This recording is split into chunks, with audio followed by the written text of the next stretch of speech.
सुबह घर की लाइट ऑन होती है, मोबाइल चार्ज होता है, मेट्रो चलती है, लेकिन क्या आपने कभी सोचा है इस पूरी रफ्तार के पीछे पावर कहाँ से आती है? आज देश में 76% ऑफ एनर्जी कोयला से प्रोड्यूस होता है। मैंने सुना था कि बहुत क्राइसिस आने वाला है और कोल कम होता जा रहा है, जैसे आप अभी बता रहे हो, but I read in between कि कम होता जा रहा है, इससे प्रॉब्ली पावर क्राइसिस आ सकता है। तो पावर क्राइसिस कभी नहीं आएगा। नंबर वन नहीं आएगा कभी। Without coal what are the 3 things in my house that would stop working first? Right no your AC. आप बिना एसी का आप सोचेंगे, बिना बिजली का, तो how perturbed we are with the rising temperatures, so everything will stop. And I'm sure employment भी, because इतना बड़ा सेक्टर है। So around 3 million people are working around the coal sector and coal mines. तो ऐसा नहीं है कि coal mining जो एक नजर से देखते हैं कि भाई केवल गड्ढा करके चले जाते हैं, ऐसा नहीं है। लैंड रिस्टोरेशन एंड रिक्लेमेशन करके लैंड को वापस ओरिजिनल शेप में लाएंगे। इवन कोल ऑपरेशंस में भी, कोल सेक्टर में देयर इज रिमार्केबल चेंजेस हो रहा है and it is for good. Coal is king है एट प्रेजेंट। आप whether it is gulf war के चलते भी हमारा री अपॉर्चुनिटीज है, एंड जो आज आप रिसेंट पेपर्स में भी आ रहे सफिशिएंट स्टॉक्स है, this is a reality. But I read in between कि कम होता जा रहा है, इससे प्रॉब्ली पावर क्राइसिस आ सकता है। तो पावर क्राइसिस कभी नहीं आएगा।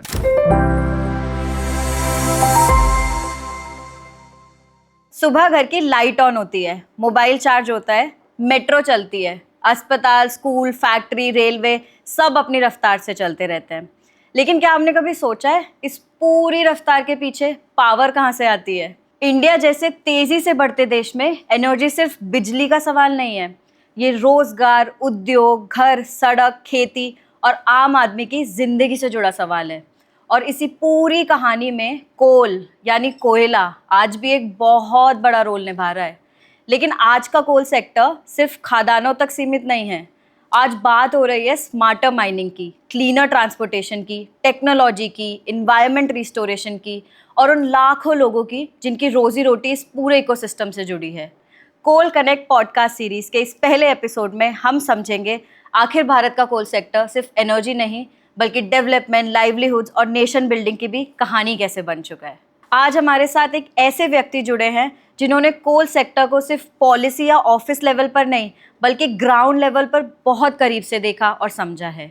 श्री PM प्रसाद जी ने कोल इंडिया लिमिटेड, NTPC, वेस्टर्न कोल फील्ड्स, नॉर्दर्न कोल फील्ड्स, महानदी कोल फील्ड्स और BCCL जैसे बड़े संस्थानों में कई महत्वपूर्ण लीडरशिप रोल्स निभाए हैं।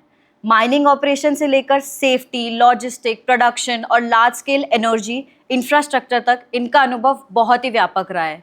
सर ने उस पूरे इकोसिस्टम को बहुत करीब से देखा है जो क्वाइटली देश के पावर प्लांट्स तक एनर्जी पहुंचाता है, इंडस्ट्रीज को चलाता है और इनडायरेक्टली करोड़ों लोगों की एवरीडे लाइफ को सपोर्ट करता है। हम दिल से स्वागत करते हैं Shri PM Prasad ji, former chairman coal India limited. नमस्ते सर। नमस्कार। Welcome to our series coal connect, which is an initiative by Ministry of Coal, Government of India. Very excited to have you. मतलब आज हम पहला एपिसोड शूट कर रहे हैं आपके साथ। एंड मैं एज अ लेमैन जब मैं बात करूँ, जब मैं कोल सेक्टर की बात करती हूँ, तो बहुत ऐसा होता है कि हमें बहुत बेसिक चीज़ें पता है और कभी कभी मुझे ऐसा लगता है कि जब मैंने रिसर्च भी की कि बहुत सारे मिथ्स प्रिवेल करते हैं। और ये चीज़ें हैं कि कोल सेक्टर को जब हम देखते हैं तो कुछ चीज़ों को लेके हम प्रॉब्ली पॉजिटिव नेगेटिव जो भी बातें करते हैं बस वहीं स्टक है। तो it's I think the need of the hour कि हम कोल सेक्टर कैसे काम करता है और कितना बड़ा कंट्रीब्यूशन है कोल सेक्टर का हमारे इंडिया की ग्रोथ में, उसके बारे में बात करें। तो मैं बहुत बेसिक, हमारा जो फर्स्ट एपिसोड है, मैं you have an amazing experience, a lot of year of experience in this field. तो बहुत बेसिक से स्टार्ट करना चाहती हूँ कि एक कोल जैसे हम निकलता है, धरती से निकलता है, कैसे हर घर तक पहुँचता है, क्या प्रोसेस होती है, सारी चीज़ें। क्या तो thank you so much first of all joining with us. And अगर मैं स्टार्ट करूँ एक बेसिक क्वेश्चन से स्टार्ट करती हूँ कि कोल जो कोयला, जो लोगों को हमें ये पता है कि बिजली प्रदान करता है, ये एक चीज़ हमें पता है। आप सर बताओ कि एक इंसान जो सुन रहा है तो कोयला जो है वो और क्या क्या काम करता है जिसकी वजह से आज इंडिया में इतना कुछ कोल की मान्यता है, क्या बोलेंगे आप? कोयला हर सेक्टर में हम लोगों को जरूरत पड़ता है। जैसे थर्मल एनर्जी, पावर प्लांट्स का जरिए हम लोगों को जो बिजली प्रोड्यूस करता है, आज देश में 76% ऑफ एनर्जी कोयला से प्रोड्यूस होता है। पहले तो 90% भी था एक टाइम में, अभी धीरे धीरे रिन्यूएबल्स भी कैच कर रहा है। राइट। सोलर भी बहुत तेजी से बढ़ रहा है, solar installations, right, and other hydro and other renewables are also catching up. मगर कोयला का आज भी जो पीक लोड कैपेसिटी में कोयला का आज भी बेसिक भूमिका है। और अदर सेक्टर्स की बात है, जैसे core sectors such as cement, power छोड़ के सीमेंट, स्टील, ये सब में भी कोयला का जरूर हर दिन उसका काम है। मतलब हर इंडस्ट्री में जो कोर सेक्टर्स का ग्रोथ में भी इसका अहम भूमिका है। बट जब हम कोल को एक इमेजिन करते हैं तो मैं वो छोटे छोटे पत्थर हम जमीन से निकाल रहे हैं और उसको प्रोबेबली हम ट्रांसपोर्ट करते हैं, जो पूरी प्रोसेस होती होगी। तो जब वो एक पत्थर हम निकालते हैं जो एक कोल, फिर क्या होता है? मतलब व्हाट हैपेंस कि हम उसको पत्थर के फॉर्म में भेज देते हैं और फिर उसको पावर प्लांट्स को भेज देते हैं, क्या प्रोसेस क्या है वो पूरी? कोल दो प्रकार का प्रोड्यूस होता है, एक कोकिंग कोल और एक नॉन कोकिंग कोल। आप देखेंगे कोयला का वो उत्पादन जो है झारखंड, छत्तीसगढ़, उड़ीसा, ये 3 ट्रायंगुलर स्टेट्स में अधिक मात्रा में है। ओके। आप कोई भी मिनरल लीजिए, आयरन, कॉपर, हर कोई मिनरल वहाँ अवेलेबल है तीनों स्टेट्स में। इंडिया के ये 3 रिचेस्ट स्टेट्स है जिसमें कोयला भी मतलब बहुत ज़्यादा अधिक मात्रा में। उड़ीसा में भी अभी एक कंपनी, उड़ीसा में कोल इंडिया का एक कंपनी है, उससे 225 मिलियन टन प्रोड्यूस होता है। अच्छा। कोल इंडिया मान लिया 780 मिलियन करता है, तो उसका ऑलमोस्ट 20-25% केवल उड़ीसा से आता है। Major, okay. तो वैसे चित्तीसगढ़ में भी कोल रिजर्व ज़्यादा है। पूरा देश में अगर आप देखेंगे 384 बिलियन टन कोल रिजर्व है। अभी हाल ही में हम लोग करंटली अवेलेबल है। अभी 2 साल से हम लोग 1 बिलियन टन के ऊपर कोयला प्रोडक्शन कर रहा है देश में। कोल इंडिया छोड़ के भी सिंगरेनी है, एनटीपीसी, ऐसा पावर सेक्टर में भी कंपनीज है। हाल ही में 8 से 10 साल के भीतर वो लोग कोयला उत्पादन में आया है। ये पूरा 2014 के बाद जो रिफॉर्म्स हुआ, कोल सेक्टर को ओपन किया गया। पहले रिफॉर्म्स में इनिशियली जिसके पास पावर प्लांट है उसी को कोल माइंस एलोकेट किया। अच्छा। तो अभी ये जरूरी नहीं है कि उसको पावर प्लांट चाहिए। पावर प्लांट नहीं भी है, कोल माइंस ऑक्शन में जा रहा है और वो एलोकेट हो रहा है एंड दे कैन, मतलब प्राइवेट एंटिटीज आज मार्केट में है। तो ये सब रिफॉर्म्स 2014 से 19 फर्स्ट लेवल ऑफ रिफॉर्म्स, उसके बाद 19 से continuous second level, third level reforms हुआ। तो पहले हम लोग 800 मिलियन के रेंज में थे, 700-800 मिलियन। आज वो 1000 मिलियन टन के ऊपर 1 बिलियन टन क्रॉस किया है। और गवर्नमेंट ऑफ इंडिया का हमारा ministry of coal, honourable minister of coal Shri G Kishan Reddy साहब एंड हमारा सेक्रेटरी कोल विक्रम देवदत्त साहब, इनके नेतृत्व में जो डायरेक्शन दिया गया है 1.5 बिलियन टन, इसका 2030 में हमको कोल प्रोडक्शन करना है। अच्छा, ये यानी आपका 1.04 बिलियन से ऑलमोस्ट हम लोग 450 मिलियन और ऐड करना है, 0.5 बिलियन। ठीक है। तो ये 4-5 साल में उस ग्रोथ का जो एक स्टोरी है हमने जो रखा है।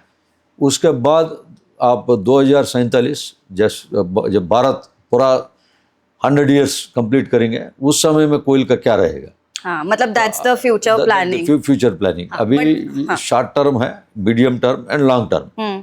अभी और 21 साल बचा है। वैसे ही ऑनरेबल पीएम साहब का जो ये था डायरेक्शन, 2070 में हम लोगों को कोल से उतना डिपेंडेंट नहीं होना कि टेम्परेचर्स बढ़ने के लिए। बट ये जरूरी नहीं है कि कोयला का जो यूसेज फ्यू कंट्रीज में वर्ल्ड में, जैसा 200-250 कंट्रीज अभी है हमारे पास में, हार्डली एक 10-15 कंट्री, जैसा इंडिया सेकंड लार्जेस्ट है, हम लोग 1 बिलियन, 1.04 एंड 1.5 बिलियन के टारगेट को और हम लोग चल रहे हैं अभी 2030 तक। मतलब सर आप जो बोल रहे हो, हमारे पास अभी रिजर्व तो बहुत ज्यादा है, बहुत है, और उसमें lately we have crossed like जो आपने बोला 40-50% हम अब एक्स्ट्रा करना स्टार्ट कर दिया है कि 40% तो नहीं है, बट 20-25-30% का आसपास कर रहा है। हाँ। और हम लोगों का टारगेट्स ये है, क्योंकि वी सी एक साइड हमारे पास पेट्रोलियम एंड नेचुरल गैस उतना प्रोपोर्शन में नहीं है, हमारे पास रिजर्व ही कम है, तो हम लोग कोल डिपेंडेंट अभी तक रहा।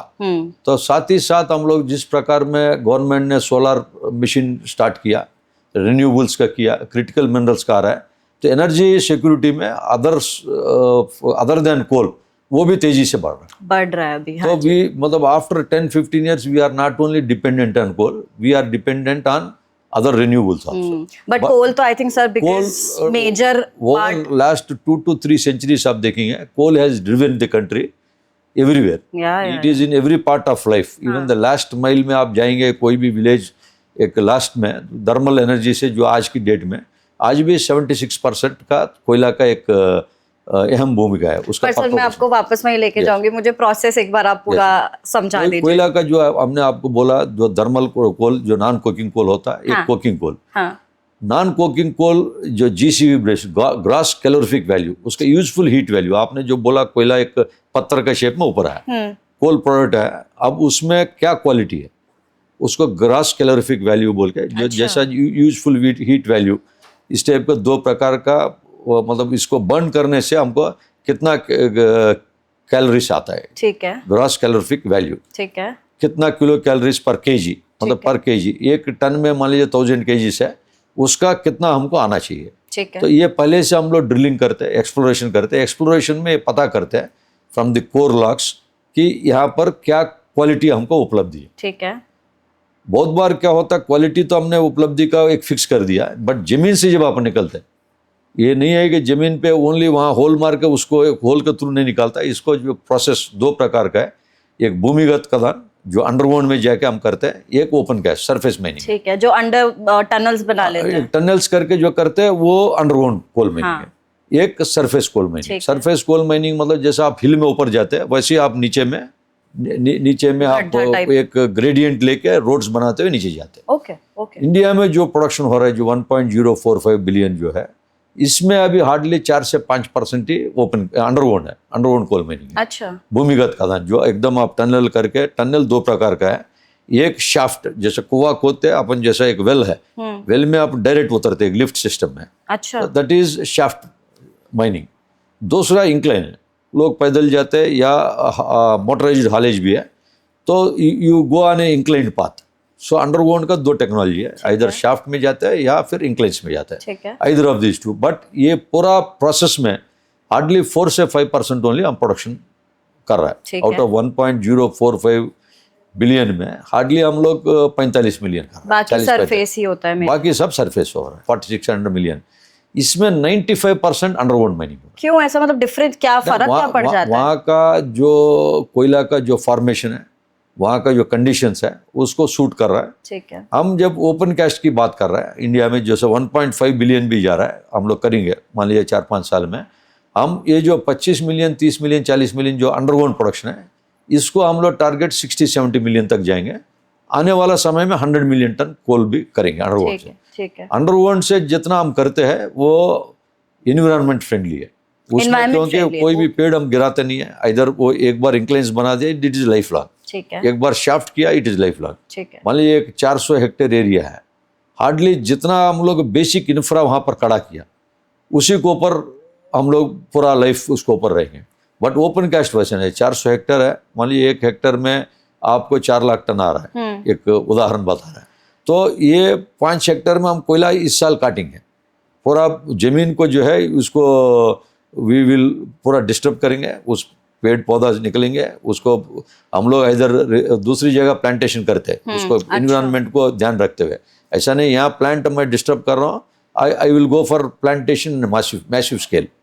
सो whatever targets coal sector दिया गया लास्ट 10-15 साल में, इसके पहले से अभी ज़्यादा फोकस है, क्योंकि जिस प्रकार का हम लोग वेदर क्लाइमेट कंडीशंस जो बढ़ रहा है, अभी हर जगह गर्मी बढ़ रहा है, तो इसको ऊपर अभी we are keeping a focus. तो आप जो सरफेस से आपने जब किया, आपने सारा कोल जो निकला, उसके बाद क्या होता है? Then what's the process? Coal निकलने के बाद कुछ बैक फिलिंग भी होता है। जैसा मान लीजिए मेरे को एक 100 हेक्टेयर का जमीन मिला, मैं एक साइड से हम उसको काटते जा रहा है, तो आपका जमीन तो डिस्टर्ब हो गया, ये खाई बन गया, खाई से हम लोग कोयला भी निकला, कोयला निकल के कुछ बरसात का वाटर, रेन वाटर भी है, ग्राउंड वाटर डिस्चार्ज भी है, कुछ वाटर भी रहता, कुछ बैक फिलिंग करते हैं। मतलब एक बैक फिलिंग मतलब एक बड़ा पांड आप इमेजिन करिए, बड़ा तालाब बन गया, एक साइड से फिर मैं मट्टी भर दूंगा, मट्टी भर के आई विल प्लान इन सच ए वे, वापस मैं जमीन को फिर एग्रीकल्चरल कंडीशंस के लिए या कोई और चीज़ के लिए, मतलब कोई स्ट्रक्चर्स भी ला सकता है, इवन सोलर पैनल्स भी हम लोग उसके ऊपर इंस्टॉल कर सकता है। इट इज़ लैंड रेस्टोरेशन बोलते हैं, लैंड वापस फिर वर्ल्ड जो जैसा मिला हमको उस लेवल का लाना है। यदि उस लेवल का नहीं भी लाएंगे, उसका नियरेस्ट पॉसिबल वे में I will bring it. This people need to know, this is land restoration. तो ऐसा नहीं है कि कोल माइनिंग जो एक नज़र से देखते हैं कि भाई केवल गड्ढा करके चले जाते हैं, वैसा नहीं है। हाँ। लैंड रिस्टोरेशन एंड रिक्लेमेशन करके लैंड को वापस ओरिजिनल शेप में लाएंगे। If not it is original content में नहीं आएंगे तो भी नियरेस्ट 90-95% आएंगे। कुछ पोर्शन में अभी भी कुछ डेप्थ में रहेंगे, गड्ढा रहेगा, उसमें पानी रहेगा। इस पानी को भी हम लोग दूसरे यूजेस में ले सकते हैं। तो जब एक बार एक एरिया से कोल माइनिंग हो गया, उसके बाद मतलब लाइक 100% माइनिंग हो जाता है उस एरिया से, देन वी रिस्टोर, फिर वहां पे और कोई काम नहीं होता। और वो रिस्टोर का भी आजकल माइन क्लोजर बोल के हाँ। लास्ट 15-20 साल से दिस कॉन्सेप्ट 20 ईयर से आया है। हाँ। एंड लास्ट 10-12 ईयर्स में इसके ऊपर एकदम जोर से काम हो रहा है कि you cannot leave any mine. हाँ। आप जब माइन के कॉन्सेप्चुअलाइज करते हैं, कोई भी एक नया ब्लॉक है, एक पर्टिकुलर एरिया में, पर्टिकुलर टाउन में एक ब्लॉक हुआ, now you cannot, even if you apply for environmental clearance, forest clearance, जैसे MOEF, ministry of environment forest, first we have to tell even ministry of coal, भाई मैं इसको कैसा land को कोयला कैसा निकलूंगा और ईयर बाय ईयर रेस्टोरेशन कैसा करूंगा। अच्छा, वो पूरा प्री प्लान होता है। No it is pre plan, project conceptualize level में it is there. Very nice. So it is taken from the beginning. So it is, उसके लिए ईयर मार्क है, एक एस्क्रो अकाउंट रहता है, coal controller under ministry of coal, they oversee this opportunity, मतलब this entire thing. And every year हम open cast है पर हेक्टेयर, इतना लाख पर हेक्टेयर हम लोग जो है, पहले 6 लाख, अभी 9 लाख पर हेक्टेयर हम लोग जमा कर रहा है। वैसे अंडरग्राउंड में वो पहले 1 लाख था, उसको बढ़ा रहा है, बढ़ा के कॉर्पस फंड हम लोग एस्क्रो अकाउंट में जमा करते हैं। सो दैट जब माइंस खत्म होता है, हर 5 ईयर्स में वो फंड को हम विथड्रॉल भी कर सकते हैं, but we can only use that fund for this land reclamation, biological reclamation और टेक्नोलॉजी टेक्निकल रिक्लेमेशन। रिक्लेमेशन भी 2 प्रकार का होता है। अच्छा। One is biological, means plant and other, हम लोगों को जो बैलेंस ऑफ एनवायरनमेंट के लिए। टेक्निकल, मान लीजिए कोई चीज़ मैं डंप किया हूँ, वो मट्टी जब गड्ढा से निकला, एक जगह मैं डंप किया, उसको एक टेक्निकल एक स्टेजेस में उसको भी स्लोप्स बनाएंगे, so that we cannot make a mound, ऐसा नहीं करूँगा, उसको भी एक शेप में करके उसका स्टेबिलिटी रहेगा, सो दैट आप 50 साल भी उसको छोड़ देंगे, it will not fail. But वो स्लोप्स का क्या होता है, बनाते क्या? उस स्लोप्स को इसलिए रखेंगे सो दैट आपको कहीं रेंज हेवी हुआ तो इसमें से जो मट्टी है बह के बाहर नहीं जाना, तो थ्रू आउट गार्लैंड ड्रेन्स बनाएंगे। और मान लीजिए कुछ होता है तो it should go to the drain, जैसे जीरो डिस्चार्ज, जैसे मैं माइंस कोई भी खोदूंगा, खोदने से कुछ ground water, inbuilt ground water आता है, कुछ रेन वाटर भी आता है, इसको फिर मैं अपना प्रोसेस में, जैसा I keep our workshops, colonies में we keep STP, sewerage treatment plant, तो इसके ऊपर भी लास्ट 30 ईयर्स में अवेयरनेस है, एंड लास्ट 10-12 ईयर्स में इसके ऊपर काफ़ी इन्वायरमेंट को, मतलब सर पता चल रहा है आपसे बात करके कि कितनी चीजें जो लोगों को, एक हमने स्टार्ट में बात की ना कि मिथ बहुत है कि कोल जो है बस, नहीं अभी वही चीज समझने की, तो इवन माइन से भी जो जीरो डिस्चार्ज, कोई पोल्यूटेंट्स को you cannot leave like that and throw in the nearest नालास है, रिवर है, you cannot go like that. सारी पॉलिसीज बनी है। अगर माइनिंग में है या वर्कशॉप्स में, we go for effluent treatment plants, ETPs। Similarly colonies में सीवरेज ट्रीटमेंट प्लांट्स करके, ट्रीट करके ही वो वाटर को हम निकालते हैं। So nice. So not only this, even from waste to wealth, जैसा पहले हमारा माइंस में जो मट्टी निकलता था, it is kept like that only, मतलब बैक फिलिंग में यूज़ करते हैं जो लैंड रेस्टोरेशन के। अभी उस मट्टी से हम लोग उसको मट्टी को डीक्ले करके मट्टी से सैंड भी बना रहा है। अच्छा। ऑलरेडी WCL में करीब 10-15 साल से शुरू हुआ, और भी विभिन्न अन्य सब्सिडरी कंपनीज, इवन प्राइवेट में भी, सो दैट रिवर सैंड, हम रिवर से जो सैंड निकालते हैं उसमें कुछ पार्ट इसको रिप्लेस कर रहा है। तो जैसे ये तो आपने बोला कि जब पूरा प्रोडक्शन होके रिस्टोर कर रहे हैं तो उसमें क्या क्या चीजें यूज होती हैं। अब जैसे मैं फर्दर जाती हूँ कि आपने बताया कि कोल इस तरीके से हमने निकाला और सारा रिस्टोर कर लिया, अब उसके बाद क्या होता है, मतलब मैं थोड़ा सा डीप डाइव समझना चाह रही हूँ कि एक जब पूरी प्रोसेस से लेके फाइनल, उसके बाद जैसे मैं कोल एक नॉन कोकिंग कोल माइन से मैं कोयला निकाला, ठीक है, कोयला निकाला, अगर अंडरग्राउंड है उसमें एक स्मॉल टब्स रहता, मिनी वैगन्स टाइप, उसमें मैं लोड करूंगा, उसकी जगह पे अभी बेल्ट कन्वेयर्स आ गया। ओके। मैं फेस में, मान लीजिए भूमिगत खदान में आप जब 900 फीट नीचे गया, वहां से एक 4 किलोमीटर लेंथ में हमारा माइन गया, मतलब माइन तो 40 साल से माइंस भी चल रहा है, ठीक है, 4 किलोमीटर तक मैं बेल्ट कन्वेयर्स ले जाऊंगा, इवन जो इंक्लाइन है उसमें भी बेल्ट कन्वेयर रहेंगे, उस जगह पे मैं मशीन से वो बेल्ट पे कोयला लोड करता हूँ। अच्छा।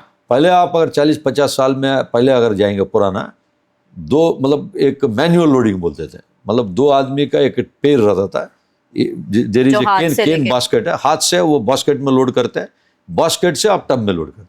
ओह, आप ओल्ड काला पत्थर मूवी देखे होंगे, हाँ, तो ऐसा कुछ मूवीज भी बने हैं। या, सो 2 पर्सन्स का 1 पेयर एंड अराउंड 8 पर्सन्स का 1 गैंग बोलते हैं। तो this people load around 20 to 25 tubs. अगर ऐसा 3 गैंग्स यदि पकड़ते हैं, आपको लेमैन की भाषा में अगर मैं बताऊंगा, एक रेलवे वैगन होता, उसमें 58 टन्स होता, 58 to 60 टन्स। हाँ, तो अगर ये 8 and 8 16 से आप 20 आदमी का अगर दिन भर के काम करेंगे, 1 रेलवे वैगन उस टाइम में भर सकता था। बट आप 1900 का अगर इंस्टॉल्ड कैपेसिटी देखेंगे देश में, 2000 मेगावाट भी नहीं है, इतना बड़ा देश में। आज कोयला का ही 2,25,000 है।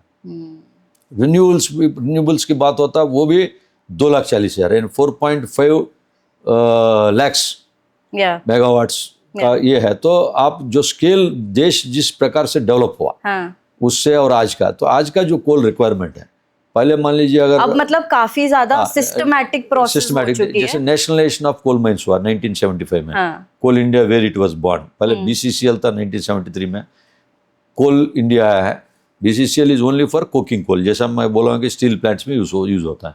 जब कोल इंडिया आया है, replacing so many old mines owned by owners, उसको वेलफेयर इम्यूनिटीज के हिसाब से जो नेशनलाइजेशन हुआ एंड ये आया है। उस टाइम में हमारा प्रोडक्शन 75 में जो है हार्डली 68 मिलियन था, 85 में 135 मिलियन। पर सर जो अब आप बात कर रहे हो, तो मैंने जैसे बीच में मैंने पढ़ा था, मैंने सुना था कि बहुत क्राइसिस आने वाला है और उससे मतलब कोल कम होता जा रहा है, जैसे आप अभी बता रहे हो, but I read in between कि कम होता जा रहा है, इससे प्रॉब्ली पावर क्राइसिस आ सकता है। तो how is power it right crisis कभी नहीं आएगा, नंबर वन नहीं आएगा कभी। ये एक बार 2020-21 में कोरोना के बाद उस समय में, हाँ, तो उस समय में रिफॉर्म्स जो किया गवर्नमेंट ने लास्ट 10-12 साल में, ये जो न्यू माइन स्टार्ट हुआ, ये 5-6 साल से अधिक प्रोडक्शन भी कर रहा है। अभी commercial mines and captive mines सब मिलकर 200 मिलियन टन कर रहा है, 200 मिलियन प्लस हो गया। तो ये जो पहले जो 100-120 मिलियन का हम लोग शॉर्टेज था, नौ ये जो रिफॉर्म्स का जो ग्रोथ स्टोरी है, उसका जो फायदा हमको जो हुआ, अभी पावर क्राइसिस कभी आएगा नहीं आएगा देश में। ये जो टाइम है 2021 में, हमारे पास कोल स्टॉक्स कम था, उतना पर्याप्त माप में पर्याप्त उपलब्धि नहीं था। आज का दिन में काफी उपलब्धि है। अगर आपको 2 महीना अगर आप प्रोडक्शन बंद भी करेंगे, उतना कोयला है हमारे पास स्टॉक्स। तो इस टाइप का कुछ एक्सट्रैक्टेड कोल है, ऑन पिट टॉप में रखा है, इवन ऑन पावर प्लांट्स भी। ठीक है, कोई एक आध पावर प्लांट में कम ज्यादा हो सकता है, but as a country as a whole we are having sufficient coal. How do you decide ऐसे कि जब मैंने कितना टन कोल, एक I am sure pre planned होता होगा, बट प्री प्लानिंग कैसे होती है कि इतना टन कोल निकलने वाला है, उसका मैं इतना पार्ट जो है वो पावर के लिए करूंगा, इतना प्रॉब्ली स्टील के लिए यूज होगा, how does that is decided? As per the core industries हम लोगों का जैसे जैसा ये है, हमारे पास ministry of power, ministry of coal, ministry of railways, inter government departments, they also act very systematic way. इनका भी एक कोऑर्डिनेशन कमिटीज बनता है, पहले सेक्रेटरी लेवल में रहता, उसके नीचे जॉइंट सेक्रेटरी लेवल में, and this is ministry of power को नेक्स्ट 10-20 ईयर्स में कितना कोल का रिक्वायरमेंट है, टोटल कंट्री के एनर्जी रिक्वायरमेंट क्या है, उसमें रिन्यूएबल्स, नॉन रिन्यूएबल्स, कोल, ऑयल, नेचुरल गैस, ये सब हम लोगों के जो ये नॉन रिन्यूएबल में आता है।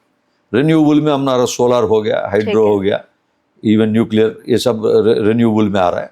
तो ये हमको मिनिस्ट्री ऑफ पावर से एक डेटा मिलता है, सिमिलरली मिनिस्ट्री ऑफ कोल का प्रोडक्शन का डेटा होता है, और मिनिस्ट्री ऑफ रेलवेज का भी जो रेलवे नेटवर्क है, और नया लाइन्स कहाँ आ रहा है, नया जोन्स कहाँ, मतलब नया जगह पे क्या डेवलपमेंटल एक्टिविटीज़, कहीं ब्रिजेस बनना है, कहीं रेलवे लाइन्स, कहीं जंक्शंस, मतलब रेल ओवर ब्रिजेस, ये सब का उनका भी एक प्लानिंग साथ साथ चलता है, डेवलपमेंटल एक्टिविटीज़।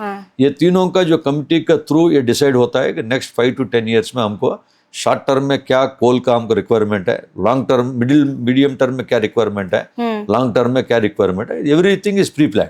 जैसा कि आपको ऐसा नहीं है कि जस्ट निकाल रहा है जिसको मन है, वैसा नहीं है। तो under this we have a fuel supply agreements power houses के साथ। सो हमारा भी एश्योर्ड बिजनेस मिलता है कोल सेक्टर को, पावर को हमको कितना देना है, दैट इज प्री डिफाइंड। तो पावर के मतलब power is one major consumption जिसका कोल का होता है, उसके अलावा और मेजर कंजम्पशन कोल का कहाँ हो रहा है? नॉन पावर में, जैसा जो कि मैं आपसे ये पूछना चाहती हूँ कि जो एक लेमैन इंसान, मैं आज पावर के यूज में तो यूज कर रही हूँ, बाकी मेरे को पता भी नहीं पड़ मैं कोल और कहाँ यूज कर रही हूँ। जैसे नॉन पावर में जैसे स्टील प्लांट्स है, हाँ। स्पॉन्ज आयरन है, हाँ, और बाकी आपका सीमेंट है, फर्टिलाइजर्स में भी लेते हैं। ऐसा करके डिफरेंट पेपर इंडस्ट्री भी लेता है। अच्छा, so there number of industries who take this, उसके चलते हमारा कंजम्पशन ऑफ कोल। बट आप ओवरऑल में देखेंगे आपका 70-75% पावर में जाता है। पावर में तभी आप ओवरऑल पावर रिक्वायरमेंट भी मोटा मोटी हमारा 70% अभी तक है।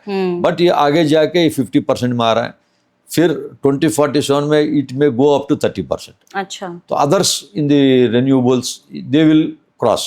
हाँ, वो तो, बट उसमें सर एक जो, जब हम कोल की बात करते हैं अगेन, तो एक जो नॉर्मल इंसान के दिमाग में आता है कि आपने एक एरिया चूज कर लिया जहाँ पे आपको पता है कि आप माइनिंग करना चाहते हो, बट वहाँ एक पूरी सोसाइटी रहती थी, लाइक एक लाइवलीहुड रहता था उसको, probably how do you work with that, कि उनको आप कैसे हेल्प करते हो टू डेवलप एंड एवरीथिंग?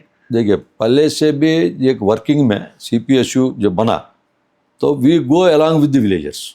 तो विलेज कंसल्टेंट कमिटीज रहता, डिस्ट्रिक्ट लेवल में सब डिवीजन ऑफिसर रहता, sub collectors along with then the coal mining companies का एक कोऑर्डिनेशन कमिटी रहता। तो कोई गांव है वहाँ पर I have to start a new project, वहाँ एक ग्राम सभा होता है, भाई माइन आना है कि नहीं आना है। Similarly FRA, forest rights act, उनकी forest belongs to that villagers and उनके ऊपर कुछ डिपेंडेंट ट्राइबल्स भी है, उनसे भी every stakeholder will be consulted. ठीक है, कंसल्ट करके उनके सहमति से हम लोग आगे बढ़ते हैं। ठीक है। और कोल इंडिया इज द ओनली, मतलब कोल इंडिया हो गया, कोल सेक्टर अभी भी कई जगह इसकी जो R&R बेनिफिट्स है, both rehabilitation, resettlement, compensation, whether it is public sector और private sector, coal sector as a whole देखेंगे that is a lucrative. Public sector में अभी भी coal India is continuing with 2 acres में एक एम्प्लॉयमेंट। मैं मान लीजिए कहीं 500 विलेजर वहाँ बसा है, उनको मान लीजिए 250 एकड़ है, 250 एकड़ है, तो 250, जब मैं 500 लोगों को रिलोकेट में करता हूँ, 500 परिवार है, हो सकता है उसमें एडल्ट्स जो है अराउंड 100-150 रहते हैं। सो इनके जब 500 एकड़ में 250 एम्प्लॉयमेंट भी प्रोवाइड इन व्हाट सेक्टर, मतलब in coal sector only, in our coal mines only. अच्छा, तो अभी न्यू कॉन्सेप्ट में लास्ट 10 ईयर्स में जो माइंस आया है, जो जिसके पास कैप्टिव पावर प्लांट्स है, से DVC, NTPC, नईवेली, इस टाइप का different, even Singrauli, Singareni company Telangana सरकार का है, वो उड़ीसा में एक माइन स्टार्ट किया। वो लोग जब नौकरी नहीं दे रहा है, तो नौकरी की जगह वो हम लोग जो जमीन को अगर 10 लाख रुपया देते, उदाहरण के तौर इन कोल इंडिया, तो 20 लाख देते, they are paying 50 to 60 lakhs।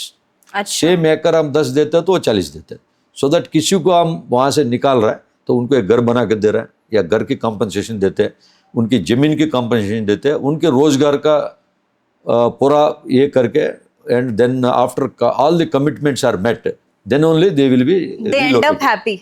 they end up happy. That's yes, the yes. main That's point. why sector भी जो ग्रो कर रहा है अब, हाँ। 700-800 से रिफॉर्म्स आया, 1045 आया, एंड आज की जो स्टॉक पोजीशन है, unless they end up happily communities, so communities के ग्रोथ के साथ all coal mining operations are directly linked. हाँ, बट सर इसमें अभी जैसे आपने मुझे बताया, आई हैव अंडरस्टूड कि क्या प्रोसेस होती है, क्या आप उसको रिस्टोर करते हो, और कैसे जो लाइवलीहुड है आप उनको हैंडल कर रहे हो। बट उसमें आपने जो सस्टेनेबल, जो रिन्यूएबल एनर्जी की आपने बात की कि सोलर और ये सब आएगा, इट इज स्टिल फार, मतलब इट विल टेक टाइम। तो कोल इज जो आपने बोला 70-75% है, बट जो सस्टेनेबिलिटी, क्लाइमेट का जो एक पॉइंट आ जाता है, लोगों को एक क्वेश्चन है, सेकंड क्वेश्चन जो आता है हमेशा जब हम कोल इमेजिन करते हैं कि इतना क्लाइमेट का इशू है, एमिशन एंड पोल्यूशन हो रहा है, यही चीज़ दिमाग में आती है।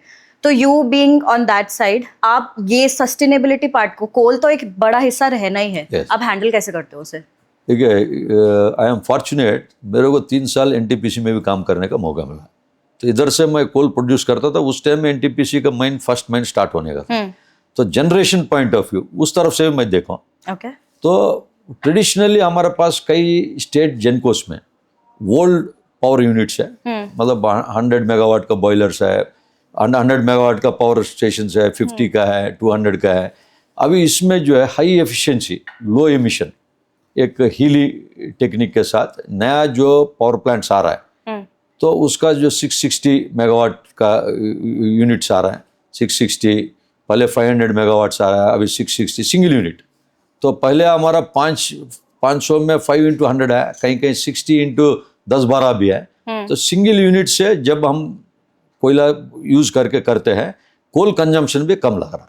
न्यू टेक्नोलॉजी के साथ। अच्छा, इसका नाम है हाई एफिशिएंसी लो एमिशंस। ठीक है। जो पहले मेरे को अगर 100 मेगावाट्स में से आई यूज टू टेक एक 3000 टन्स का मेरे को जलाते हैं कोयला को, ये जो न्यू टेक्नोलॉजी में उसका 0.6% 0.7% में हमारा काम हो रहा है। अच्छा, 60-70% में। ओके। सो इसमें जो एक तो कंजम्पशन कम हो गया, कंजम्पशन कम हो गया तो नेचुरली अदर एमिशंस भी कम होगा। So from generating stations they are also working on the emissions, जो आप सस्टेनेबल पॉइंट की बात हो रहा है। सिमिलरली माइनिंग ऑपरेशंस में पहले मैं कोयला ढुलाई करता था टिपर्स से, ट्रक से, डिफरेंट साइडिंग्स में से मेरा 40 किलोमीटर दूर है, 30 किलोमीटर दूर है, मैं ट्रक से ले जाता था। अभी now first mile connectivity ministry अभी इसमें ऑलमोस्ट 2014-15 से कॉन्सेप्चुलाइज किया है। ऑलमोस्ट अभी 300-400 million ton coal first mile connectivity है, जो 40 किलोमीटर में बाई रोड डिस्टेंस में मैं लेके जा रहा हूँ टिपर से। एक तो उसमें डस्ट एमिशंस भी है, डीजल कंजम्पशन भी है, मतलब उतना डीजल ट्रक्स में लगेगा। नो वो बेल्ट कन्वेयर से जा रहा, या साइडिंग्स को नजदीक लेके गया, रेलवे साइडिंग नजदीक हो गया तो दिस ट्रांसपोर्ट डिस्टेंस कम हो गया, या बेल्ट कन्वेयर्स बढ़ा दिया। Rapid loading system. Belt conveyors मतलब? बेल्ट कन्वेयर्स मतलब एक कन्वेयर सिस्टम रहता है, you will load the coal here. अच्छा, जो आपने बताया, तो electrically driven belt conveyor from here, it is not connected to पर्यावरण में, वो अपना उसको क्लोज्ड सर्क्यूट है, उसमें डस्ट एमिशंस कम होता है। तो ये एक इस मेथड से we are reducing the dust emissions. तो कोल में जैसे डिफरेंट यूनिट ऑपरेशंस है। सो वी ड्रिल, पहले एक जगह कोल है, ब्लॉक है, ऊपर से हम ड्रिल करते जाएंगे, लेयर्स में हम लेते। सो ड्रिलिंग ब्लास्टिंग, तो पहले कोल ब्लास्टिंग करते थे 25-30 साल पहले। ये इधर में लास्ट 20-25-30 ईयर्स में सरफेस माइनर बोल के एक मशीन है, फॉर दैट ड्रिलिंग का भी जरूरत नहीं है, ब्लास्टिंग का भी जरूरत नहीं। वो मशीन में ही ड्रम रहता है एम्बेडेड, वो ड्रम से जब उसका रोटेशन होता है कोल उसमें कट होता है। अच्छा, सो ड्रिलिंग ब्लास्टिंग वहाँ एलिमिनेट हो गया।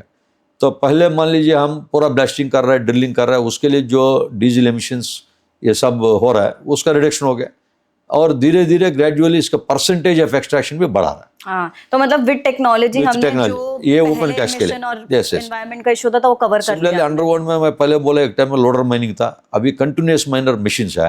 अच्छा। वहां भी अंडरग्राउंड में बिना ड्रिलिंग ब्लास्टिंग वो मशीन लगाते हैं, वो मशीन पे एक ड्रम रहता है, वो ड्रम रोटेट होता है तो वो अपने आप कट करता है। सो ड्रम के साथ जो कोयला आता है वो फिर पीछे में 50 मीटर के अंदर वो बेल्ट कन्वेयर रहता है, and it is also seriously.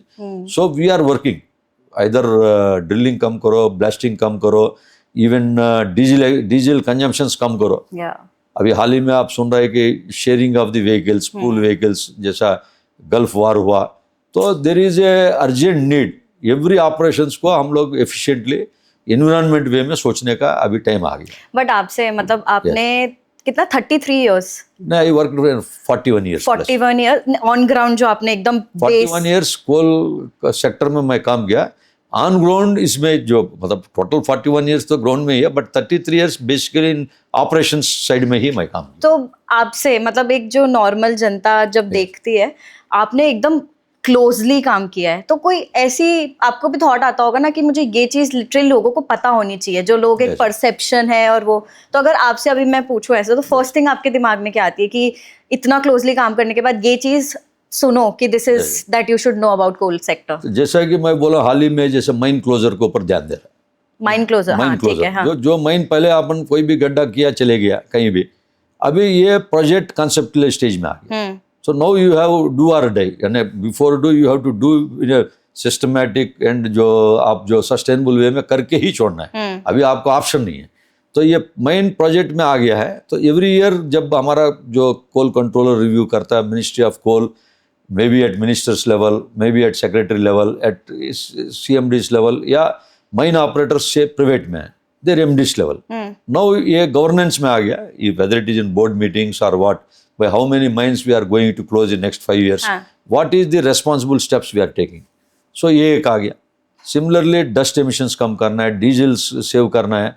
पहले मैं कोयला हो या ओवरबर्डन हो, ओवरबर्डन मीन्स कोयला के ऊपर का जो मट्टी को ओवरबर्डन बोलते हैं, इसमें मैं 100% डीजल इक्विपमेंट, इलेक्ट्रिक इक्विपमेंट करता था।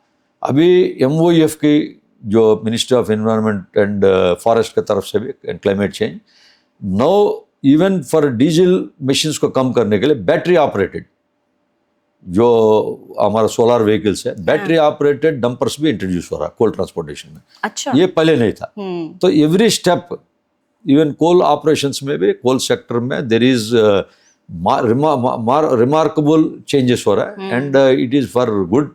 And if you do like that, there is nothing like that coal mining के चलते जो सोच रहे हैं कि बाहर में जो now every step if you do it responsibly, whether it is CPSU public sector ho, whether it is state government undertaking mines ho, whether it is commercial mines ho, whether it is other mine operators in the sector ho, so everyone is off late last 10 years mein this basic sense of responsibility, urgency towards environment, towards sustainability, this level of this and awareness, And so दोनों में people are working. This is so good to know, मतलब क्योंकि कोल ये तो ऐसी चीज है कि इसके बिना सर्वाइवल नहीं है।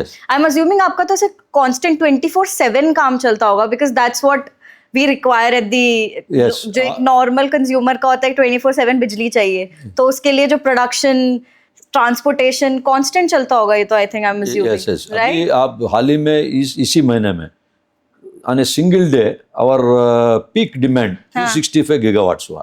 Okay. उसके पहले 256.5। ये अगर आप देखेंगे 2014 में हार्डली 134 गीगावाट्स था पीक डिमांड। देखते देखते 11-12 साल में तो द पीक डिमांड, मतलब इतना बड़ा देश है हमारा, देश भी इतना फास्ट डेवलप हो रहा है, लास्ट माइल तक, विलेजेस तक इलेक्ट्रिसिटी पहुंच गया है, वहाँ पर भी एयर कंडीशन यूज हो रहा है। एक अच्छी चीज़ है डेवलपमेंट के हिसाब से, बट डिमांड भी बढ़ रहा है। सो ये डिमांड में जब तक रिन्यूएबल्स अपना शेयर पकड़ता है तब तक कोयला का भी प्रोमिनेंट पोजीशन है। व्हेन रिन्यूएबल्स विल पिकअप, कोल को हमने नेक्स्ट 20-30 ईयर्स में जो धीरे धीरे हमारा, मतलब ये प्रेजेंट लेवल ऑफ 1.5 बिलियन की जो टारगेट है, इवन 2047 तक भी रहेगा, but percentage share of thermal में हमारा शेयर कुछ कम होगा, एनर्जी में, एनर्जी सिक्योरिटी में, and others will raise. But next 20-25 years ये रहेंगे, और आगे भी जो रहेंगे, रहेंगे तो मतलब wherever we are there, वो sustainable mining operation, so that पर्यावरण को ध्यान में रखते हुए हर चीज प्रोसीड हो। और मैं जब हम अभी बात कर रहे थे उसमें, तो कोल गैसिफिकेशन एक आपने वर्ड यूज किया था, क्या है वो?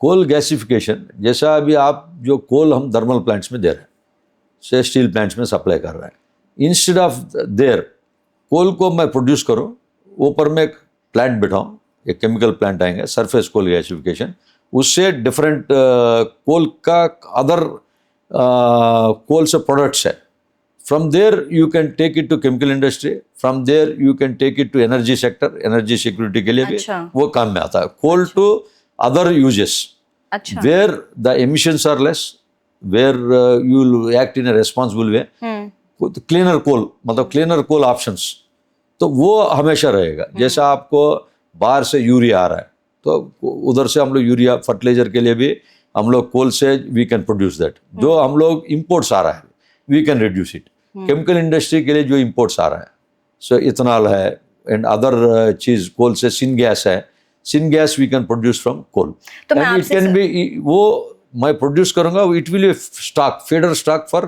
Chemical industry. अच्छा। सो अदरवाइज मैं बाहर से ला रहा हूँ, मैं अगर इसको प्रोड्यूस करूँ, so from coal it can be used there in a sustainable वे।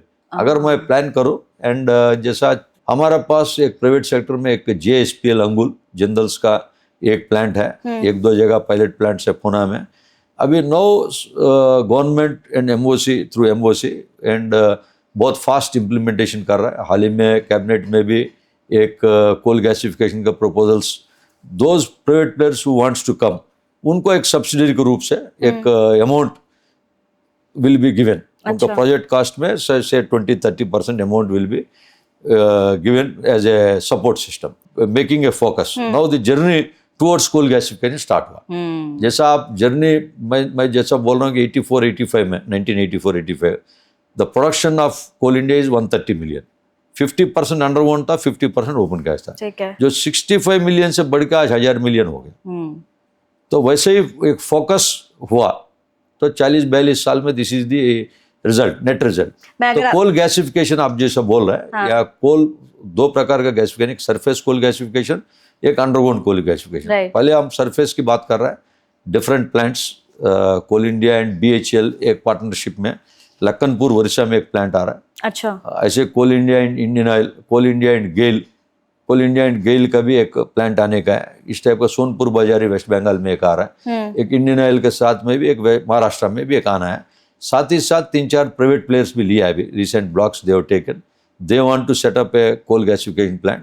सो वो ब्लॉक से उनको एश्योर्ड कोल सप्लाई रहेगा। मतलब कांस्टेंट काम चल रहा है, इससे पता चलता है इन टर्म्स ऑफ कि कोल का कंजम्पशन तो होना है, सेकंड लार्जेस्ट प्रोड्यूसर है अगर इंडिया कोल की, तो ये तो रहेगा ही। बट इसके साथ किस तरीके से उसे सस्टेनेबल कर सकते हैं, कैसे सारी और एंटिटीज और जितना हम एक्सट्रैक्ट कर सकते हैं, that is happening constantly.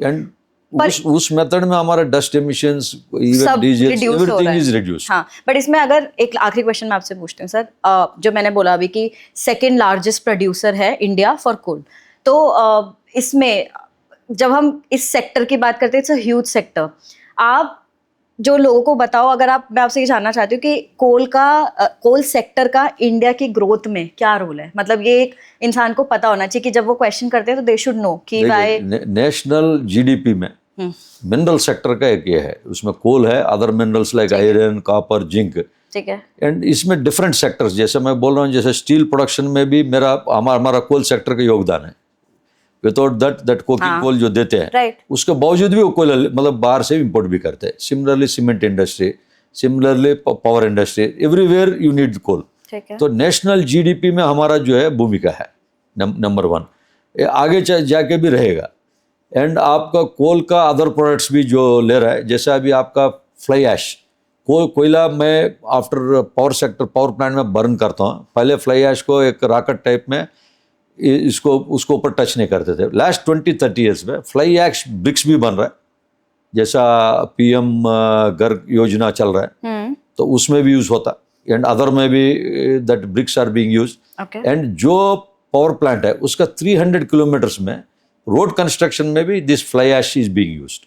Okay, it is मतलब जो फाउंडेशन लेवल में एंड रोड्स में भी that layer is, if you put it is taking strength wise भी अच्छा है। एंड अभी उसका बेनिफिट्स भी we are seeing. So fly ash in road construction, fly ash in bricks and house making industries के लिए भी यूज हो रहा है। So no wealth from waste भी सोच रहे, it is no more it is waste, waste से wealth. So that is also coal का एक बाई प्रोडक्ट है। से हमारा पास एक 35% ऐश है या 40% ऐश है। मेरे से अगर 1 लाख टन लिया है एक पावर प्लांट ने, उसका 30% ऐश प्रोड्यूस होगा, जो रॉकेट जो होगा। तो उसको अगर उसमें से कुछ मात्रा में मैं अगर उसको बेस्ट यूटिलाइजेशन करेंगे, so that way we are again contributing in whether it is civil roads construction, whether it is civil constructions. Similarly मैं जो बोला हूँ, जो रिवर सैंड डिप्लीट होते जा रहा है पूरा देश में। If I contribute from my overburden, जो मैं निकाल कर रखा हूँ, उसको अगर मैं, वो भी वॉशिंग प्लांट, उसको मैं वॉश करके क्ले को मैं मतलब उसको ऊपर फ्लो कर दूंगा फ्रॉथ फ्लोटेशन, एंड मेरे बाकी जो सैंड को I will take in construction. अच्छा, तो सम परसेंटेज, तो I am saving the river sand also. So there are an number of uses in different industries. And GDP का जैसा हमारा अभी $4 ट्रिलियन इकोनॉमी है, 2047 में देश जब 100 ईयर्स होंगे, जब मैं 20-25 ट्रिलियन डॉलर का देख रहा है, तो उस हिसाब से हमारा जीडीपी में we are having our own share. And I am sure employment भी, बिकॉज़ इतना बड़ा सेक्टर है, तो एम्प्लॉयमेंट में आप देखिए, कोयला में डायरेक्ट एम्प्लॉयमेंट 3 लाख है, और जो अभी रिसेंट रिफॉर्म्स में जो कुछ नया ब्लॉक्स भी चालू करना है, अराउंड 2 लाख उसमें भी ऐड होंगे। 1.2 लाख कॉन्ट्रैक्चुअल में भी है। This is direct employment. इसके जो इनडायरेक्ट एम्प्लॉयमेंट भी 15 से 20 लाख है। So around 3 million people are working around the coal sector and coal mines. उसके लिए एंसिलरी इंडस्ट्रीज है, जैसे टायर रिपेयरिंग शॉप से लेके, वेल्डिंग से लेके, उन गाँव में जैसे Korba is a district in Chhattisgarh, Talcher, Angul is a district in Orissa, Jharsuguda, any district that is coal economy भी डिपेंडेंट है। so there is interlinked है। so many places से around 40 districts लगभग तो कोल डोमिनेटिंग है, तो उन स्टेट्स में उसकी अहम भूमिका है। लास्ट अगर एक 1 लाइन में मैं आपसे पूछूं, कोई एक मिथ आप ब्रेक करना चाहते हो when it comes to coal sector, क्या बोलोगे आप? कोल इज किंग है एट प्रेजेंट। आप whether it is gulf war के चलते भी हमारा री अपॉर्चुनिटीज है, एंड जो आज आप रिसेंट पेपर्स में भी आ रहे हैं सफिशिएंट स्टॉक्स है, this is a reality. This is reality. तो इवन आप 2 months अगर कोल प्रोडक्शन 1 टन भी नहीं करेंगे तो देश में मतलब पूरा उजाला कायम रहेगा, and at the last house में भी वी कैन इंश्योर इलेक्ट्रिसिटी। हाँ, and I feel so proud thinking कि हम कितने self sufficient है when it comes to this particular Yes, sector. yes, yes. India is doing that much already in advance. Yes, जो yes. लोग question करते हैं पहले they should know in detail कि how everything is connected, everything is pre-planned, Pre-planned. very thoughtful, and सारी चीजों को consider करके काम किया जा रहा है। Yes. Wonderful, thank you so much sir. I mean बहुत ही जो हमारा एक उद्देश्य था कि बहुत बेसिक तरीके से कोल सेक्टर क्या काम करता है, कैसे करता है, क्या प्लानिंग होती है, जो समझना था आपने बहुत ही सिंप्लिसिटी से समझाया। एंड और आगे के एपिसोड्स में वी हैव प्लान्स की, जो आपने सस्टेनेबिलिटी की बात करी है कि जो हम एक नेचर से चीज ले रहे हैं तो हम उसको वापस कैसे पहुंचाते हैं, Yes. उसको हम बहुत डीप डाइव में एनवायरनमेंट को लेके, सस्टेनेबिलिटी को लेके काफी हमारे प्लान है कि आगे के एपिसोड में डिटेल में बात करेंगे। उसमें But- सिंपल यही है, नेचर से जो है मदर अर्थ जो रिसोर्सेज दे रहा है, जैसा it is not for everyone's greed, या you have to keep in this. जैसा आपको कोई प्रॉपर्टी है फोर फादर से इनहेरिट होता है, दिस नेचर से हमको जो इनहेरिट हुआ, so next generations to come. हाँ, तो आज जो हमको मिला से लास्ट 4 डिकेड से हमने कोल इंडस्ट्री में काम कर रहा है।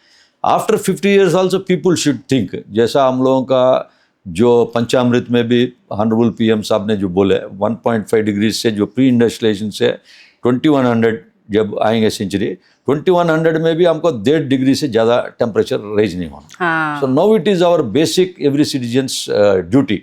So when the Mother Earth is providing the resources, generations to come, it is not a property. It should be kept like that. it should be kept like that. Like we inherit property from our forefathers. It is our Mother Earth has given to us. Yeah. So next generation से 100 years के बाद भी जो लोग उस जब समय में रहेंगे, they should think the planners, whether it is government sector, private sector, they have had a respect on environment. So if you see, जैसा हमारा देश में 1947 में आज़ादी मिला, जो पहले 30 साल जो हो सकता फूड सिक्योरिटी एंड अदर में ध्यान, एजुकेशन, हेल्थ, पोलियो, इस टाइप का एरेडिकेशन डिफरेंट चीज़ में हुआ। Yeah. So our forest act, environmental act, it has come in 80s, act 80 से है। तो आप water pollution act, air pollution act, these are all hardly in 4 to 5 हाँ decades. जी, हाँ जी। So the need, instead of blaming, if you see coal sector ऐसा कर दिया, कोई कैसा ऐसा करने का नहीं है। कोई भी चीज़ आपको रेगुलराइज होके उसका रिजल्ट्स आने में टाइम लगेगा। लगता है। जैसा अभी सेक्टर में माइन क्लोजर के ऊपर ध्यान दे रहा है, इवन पोल्यूशन लेवल्स कम करने के लिए, इवन जो टिपर्स को इलेक्ट्रिक व्हीकल्स के लिए अभी कई, whether it is Singareni, private sector, NTPC, Coal India, everywhere electric vehicles, जो ऑफिस वर्क है, जो फाइनेंस ऑफिसर्स है, survey planners, for them needless to say mention electric vehicles already 5-7 साल से आ गए। छोटी छोटी चीजें हैं, बट चीज पे everywhere we have to work ध्यान देने की जरूरत एंड द है। Results are results will come. 100%. It's a big thing. तो ऐसा नहीं है तुम सब एक ही किसी चीज से या एक ही सेक्टर से, मतलब Yes. मैनेजमेंट से एक्सपेक्ट करो। सबका कहीं ना कहीं छोटा छोटा रोल आता है, Yes, which yes. We have to understand the technicalities, और फिर हमें उस पे काम करने की जरूरत है। सर, तो मेरे पास थोड़ा for a layman I wanted to ask some situation based questions Okay, coal okay. को लेके। Yes, yes. थोड़ा इंटरेस्टिंग भी रहेगा, एंड आई थिंक ये सब लोगों को जानना चाहते हैं कहीं Yes, ना कहीं। yes. तो मैं आपसे पूछती हूँ, पर उसमें मैं पहले एक सिंपल क्वेश्चन आपसे पूछती हूँ। अगर हमने जितनी भी कोल की बात की है, कोल को आप, कोल क्या है, कोयला क्या है, जो हम वर्ड सुनते हैं, इसको आप 1 लाइनर में, 1 सेंटेंस में आप डिक्लेयर करोगे, डिफाइन करोगे, तो कैसे करोगे? देखिए 1 सेंटेंस में एवरी वॉक ऑफ लाइफ, आज जो एयर कंडीशन आप देख रहे हैं, लाइट जो पढ़ाई के लिए नीचे हम लोग करते हैं, हाँ, even medical equipment, any hospital are running everything on electricity. तो एनर्जी में इसका बहुत 70-75% जो रोल है इंडिया को जो चला रहा है। तो every walk of life, even आप फोन जो चार्ज करते हैं उसमें भी है, या इवन आप सोलार का जो इतना बड़ा ये हो रहा है, जो गाड़ी में जा रहा है, बीच में रुक के आपको सोलार को उसको चार्ज भी करना है। सही बात तो है। बेसिक चार्ज में भी इसको लगता है। हाँ, भले ही तुम रिन्यूएबल यूज करो, पर उसे चार्ज करते हो जो power. Right now every walk of life it is there. That's true. Yes. I'll ask some questions. So first is, without coal, what are the 3 things in my house that would stop working first?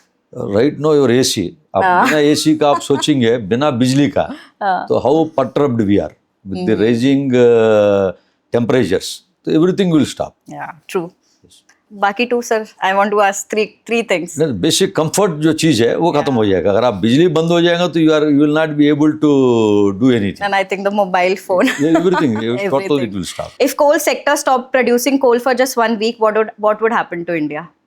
Right now तो कुछ नहीं होगा. हमने आपको बोला so much coal stocks है, but Already है. ऐसा जरूरत इसलिए नहीं पड़ता है. जैसा आपने कोविड महामारी के टाइम में भी, कोविड में भी आप देखिए so many things work from home. Yeah. Coal sector का जो वर्कर्स है under the direction of honourable PM, जो देश भी हम लोगों का लॉकडाउन हुआ, बट 24/7 नहीं चला. Not only coal sector, corresponding power plants. तो ये कल्पना नहीं कर सकता हूँ मैं कि जब मैं कोविड में 24/7 में काम किया हूँ. At that time I was CMD BCCL, CMD CCL Dhanbad and Ranchi में, and everyone rose to the occasion. तो ऐसा जरूरत इसलिए नहीं पड़ेगा कि it is a continuous process. It is there.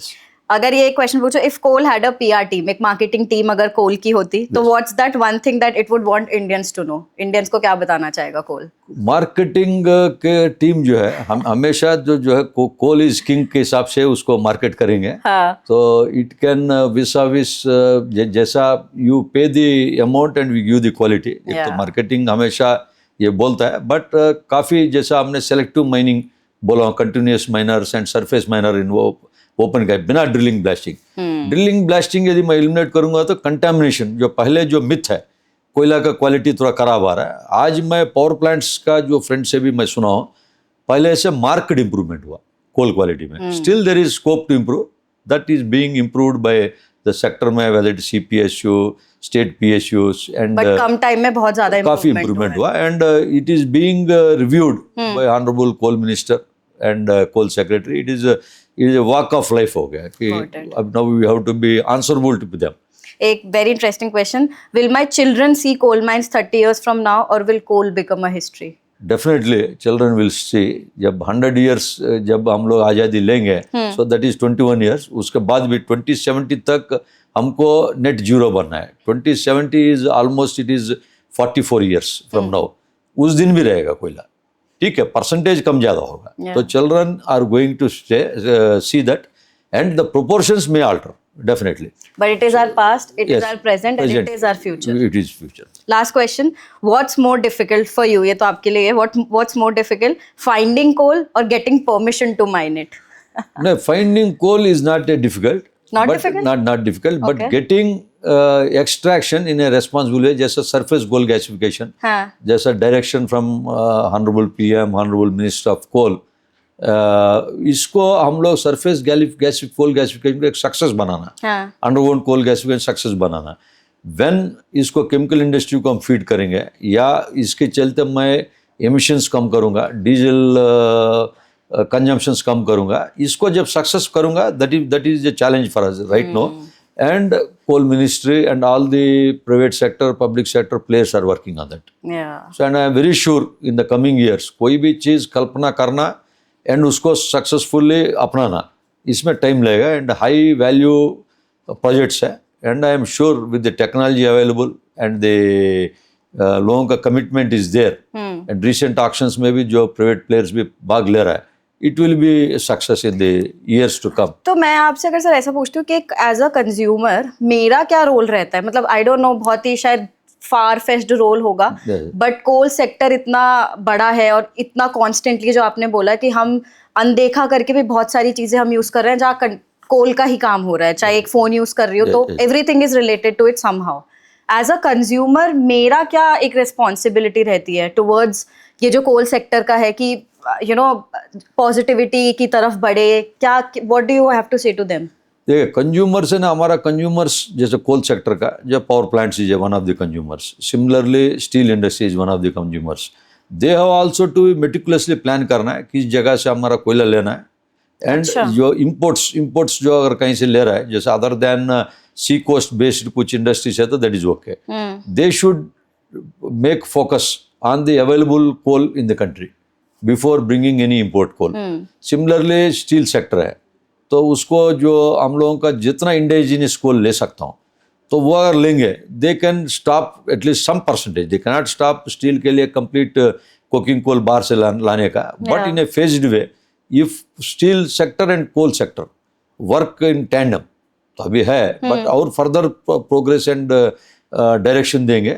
I think even coking coal में कुछ पार्ट, इफ नॉट मेजर, एक 15 to 20% imports can be reduced. But हाँ, यही मेरा क्वेश्चन था कि इतना ऑलरेडी हम प्रोड्यूस कर रहे हैं तो इंपोर्ट इतना क्यों जरूरत होता है फिर? इंपोर्ट कोकिंग कोल में फिर भी जरूरत पड़ेगा. जो नेशनल स्टील पॉलिसी है उसमें हमको 300 मिलियन टन तक प्रोडक्शन करना है. हाँ. तो कोकिंग कोल उतना उपलब्धि नहीं है. अच्छा, नहीं है. बट जो ऑलरेडी है उसके साथ हमारा कुछ वॉशरीज इन मेकिंग है. अच्छा. वो वॉशरीज भी टाइम से आए एंड उसको ऊपर हम ध्यान दें. हाँ. And if I can produce more vast coal, जैसा अभी हम 1.5 मिलियन कर रहा है, so our target is 12 to 15 million ton.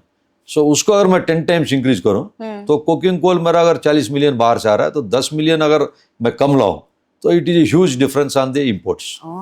So we have to focus. We have to focus. Yes. Thank you so much, sir. An amazing session. Thank you. And thank you for your information. Thank you and namaskar.